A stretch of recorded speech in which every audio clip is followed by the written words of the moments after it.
परिचय। क्या तुम दिल्ली में यमुना नदी के किनारे गए हो? नहीं मैम। हाँ मैम, मैं एक बार गया हूँ, लेकिन मैम नदी के किनारे बहुत खराब बदबू थी और वो बहुत गंदी भी थी। हाँ गौरव, तुम बिल्कुल सही हो। यमुना इस समय भारत की सबसे अधिक प्रदूषित नदी है, लेकिन पहले ये स्वच्छ थी, किंतु अब हमारी गतिविधियों ने इसे प्रदूषित कर दिया है तथा ये गंदी दिखती है। मैम, हम किस प्रकार इस नदी को प्रदूषित कर रहे हैं? हमारी बहुत सी गतिविधियां जैसे प्लास्टिक के थैले फेंकना, कारों से होने वाला प्रदूषण, औद्योगिक कचरा डालना, इसकी स्वच्छता को क्षति पहुंचाते हैं। आओ इन्हें और हमारे पर्यावरण पर इनके प्रभावों के बारे में विस्तार से जानें। उद्देश्य। इस पाठ के अंत में आप निम्न करने में सक्षम हो जाएंगे: पर्यावरण को परिभाषित करने और इसके सजीव और निर्जीव कारकों की सूची बनाना, परितंत्र की अवधारणा, उसके घटकों और जैव घटकों के समूहकरण की चर्चा करना, एक दूसरे के पोषक जीवों की श्रृंखला यानी आहार श्रृंखला और जाल बनाना, मानवीय गतिविधियां किस प्रकार हमारे पर्यावरण के लिए खतरा बन गई हैं, इनका वर्णन करना। पारितंत्र। पारितंत्र किसी क्षेत्र में सभी पौधों, जंतुओं तथा सूक्ष्म जीवों के साथ पर्यावरण के सभी अजैव भौतिक घटकों की अन्योन्य क्रिया से बना एक प्राकृतिक तंत्र होता है। पारितंत्र के अवयव। पारितंत्र निम्न 2 अवयवों से बनता है: जैव घटक, जिनमें सभी जीव सम्मिलित होते हैं। अजैव घटक में सम्मिलित हैं भौतिक कारक जैसे धूप, ताप, रासायनिक कारण जैसे खनिज पदार्थ, मृदा की नमी इत्यादि।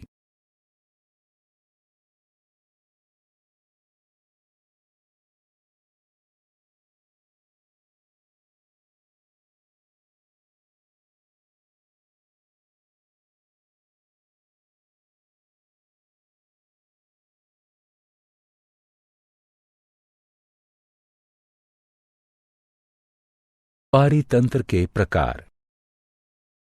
पारितंत्र के प्रकार। पारितंत्र के 2 प्रकार हैं: प्राकृतिक पारितंत्र, वन, रेगिस्तान, घास के मैदान, पर्वत इत्यादि। कृत्रिम पारितंत्र, पार्क, बगीचे, अनाज के खेत, चिड़ियाघर इत्यादि।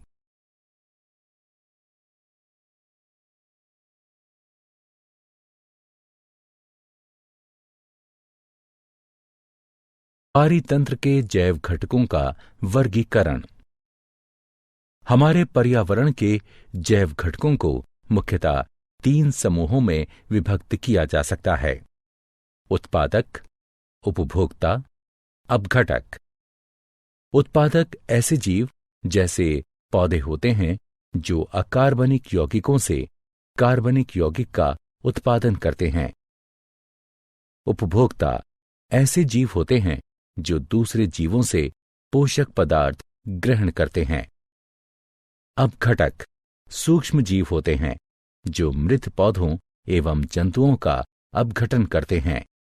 वे मृदा में उपस्थित जटिल कार्बनिक पदार्थों का सरल अकार्बनिक पदार्थों में अपमार्जन करते हैं, जिनका पौधों द्वारा पुनः प्रयोग होता है।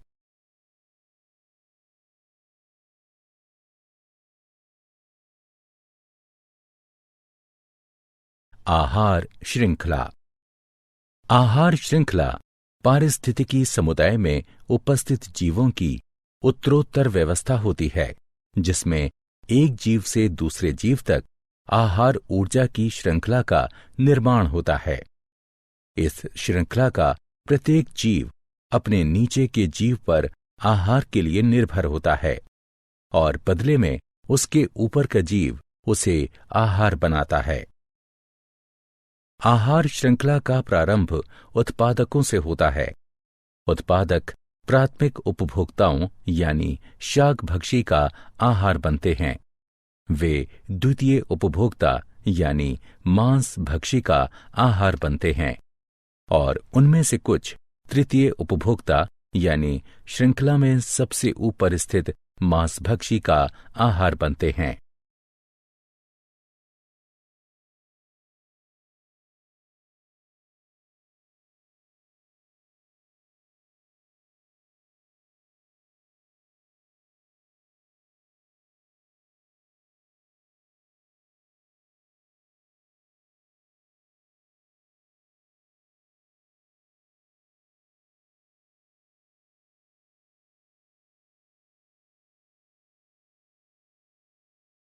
पोषी स्तर। आहार श्रृंखला का पोषी स्तर। आहार श्रृंखला का प्रत्येक चरण जिसमें आहार ऊर्जा का स्थानांतरण होता है उसे पोषी स्तर कहते हैं। प्रथम पोषी स्तर में उत्पादक होते हैं। द्वितीय पोषी स्तर में प्राथमिक उपभोक्ता होते हैं। तृतीय पोषी स्तर में द्वितीय उपभोक्ता होते हैं।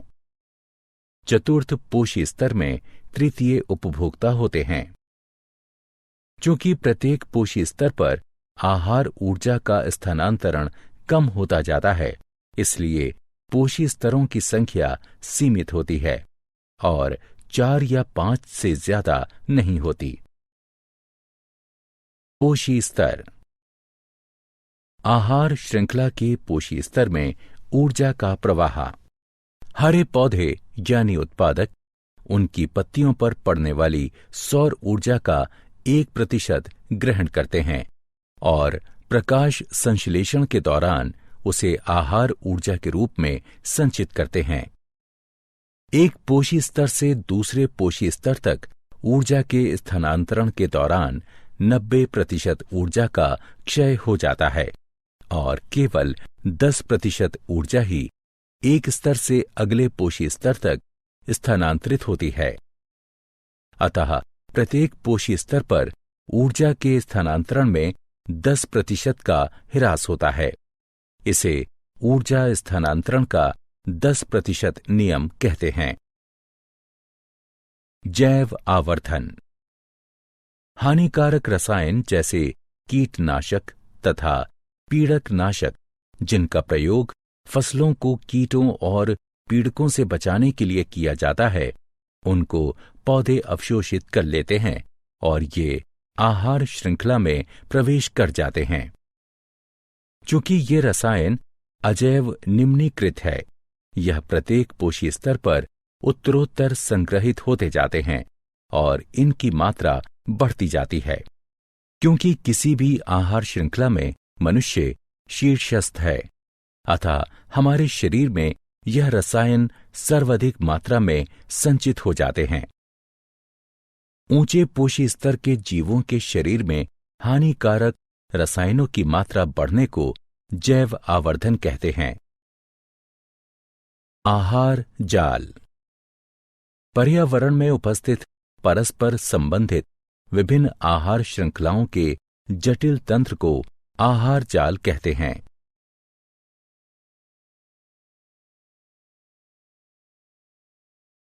मनुष्य के क्रियाकलाप पर्यावरण को किस प्रकार प्रभावित करते हैं? मनुष्य के क्रियाकलाप बहुत से अपशिष्ट पदार्थों का उत्पादन करते हैं जो पर्यावरण में फेंक दिए जाते हैं। ये अपशिष्ट वायु, जल और मृदा को प्रदूषित कर देते हैं। उत्पादित अपशिष्ट पदार्थ 2 प्रकार के होते हैं: जैव अपघटित अपशिष्ट, अजैव अपघटित अपशिष्ट। हम जो कचरा उत्पादित करते हैं उसका प्रबंधन हमें कैसे करना चाहिए? घरेलू अपशिष्ट को कचरा कहते हैं। कचरे के कारण वायु, जल और मृदा प्रदूषण होता है, अतः इसका सही तरीके से अपघटन होना चाहिए। कचरे के अपघटन की कुछ विधियां निम्न हैं।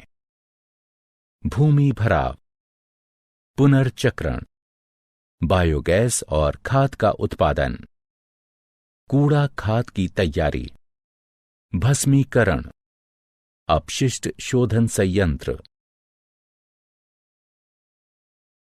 वायुमंडल में ओजोन की परत का अपक्षय। वायुमंडल में ओजोन की परत का अपक्षय। ओजोन यानी O3 के अणु ऑक्सीजन के 3 परमाणुओं से बनते हैं। वायुमंडल के उच्चतर स्तर पर यूवी विकिरण के प्रभाव से ऑक्सीजन के कई अणु स्वतंत्र ऑक्सीजन परमाणुओं में बढ़ जाते हैं, जो ऑक्सीजन अणु यानी O2 के साथ संयुक्त होकर ओजोन बनाते हैं। वायुमंडल के ऊपरी स्तर में उपस्थित ओजोन की परत सूर्य से आने वाले हानिकारक यूवी विकिरण से पृथ्वी की रक्षा करती है। यूवी विकिरण से मनुष्यों में त्वचा का कैंसर होता है। रेफ्रिजरेटरों और अग्निशामकों में प्रयोग होने वाले क्लोरोफ्लोरोकार्बन यानी CFCS जैसे रसायनों के प्रयोग से ओजोन की परत को क्षति पहुंच रही है। अतः ओजोन की परत की रक्षा करने के लिए CFCS का प्रयोग अब कम किया जा रहा है। क्या आप जानते हैं, ओजोन परत को क्षति पहुंचाने वाले पदार्थों पर 1987 में मॉन्ट्रियल संधि हुई थी।